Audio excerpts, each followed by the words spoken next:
Mungu Mwenyezi, muumba wa mbingu na dunia, tunakuja mbele zako kwa mioyo ya shukrani. Wewe ni Mungu wa kila taifa, kila lugha na kila kabila. Leo tunawainua watu wa Kikuyu mikononi mwako yenye upendo. Bwana, asante kwa historia yao. Asante kwa nguvu zao, ustahimilivu wao na ujasiri wao.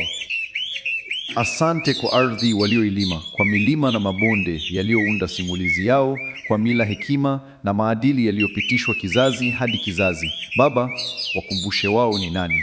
Wakati shaka inapojaribu kuwaambia wao ni wadogo, wakumbushe kwamba wewe ni Mungu mkuu usiyeumba kwa bahati. Wakati changamoto zinapotaka kuwafafanua, wakumbushe kuwa utambulisho wao umejengwa ndani yako.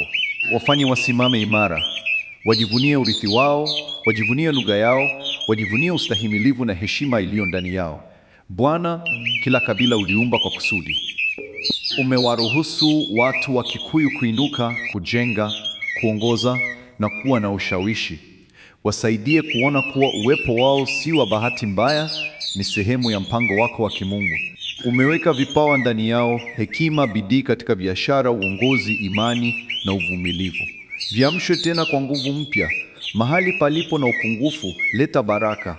Mahali familia zinapopitia shida ya kifedha, fungua milango ya fursa. Bariki kazi za mikono yao, mashamba yao, biashara zao, masomo yao na taaluma zao. Acha ubunifu uongezeke. Acha mawazo mapya yastawi. Usiruhusu nyumba yoyote ikose riziki ya kila siku. Mahali palipo na ukosefu wa ajira, leta uvumbuzi. Mahali palipo na madeni, leta urejesho. Mahali palipo na kuvunjika moyo, leta tumaini. Baba, mahali palipo na mgawanyiko, leta umoja. Ponya majeraha kati ya ndugu na dada. Ondoa wivu, ushindani unaoharibu na chuki ya siri. Badilisha hayo kwa ushirikiano, kuheshimiana na maono ya pamoja. Wafundishe kusherekea mafanikio ya wengine. Wafundishe kujenga pamoja badala ya kubomoa. Wafanye wawe watu wa amani. Wafanye wawe mfano wa mshikamano katika taifa. Waunganishe katika maono ya maendeleo, haki na heshima. Bwana, waongezee hekima katika uongozi wao. Waongoze katika maamuzi yatakayoinua vizazi vijavyo. Linda vijana wao, wape mwelekeo, maadili na ndoto zilizojaa tumaini. Wakinge dhidi ya uharibifu na uwainue kuwa watu wa kusudi. Acha baraka zako zimiminike juu yao. Acha neema yako iwazunguke. Acha jina lako litukuzwe kupitia mafanikio yao. Tunatangaza kuwa watu wa Kikuyu wataongezeka, wataimarika na wataishi kwa umoja. Watakuwa baraka kwa wengine na nuru katika giza.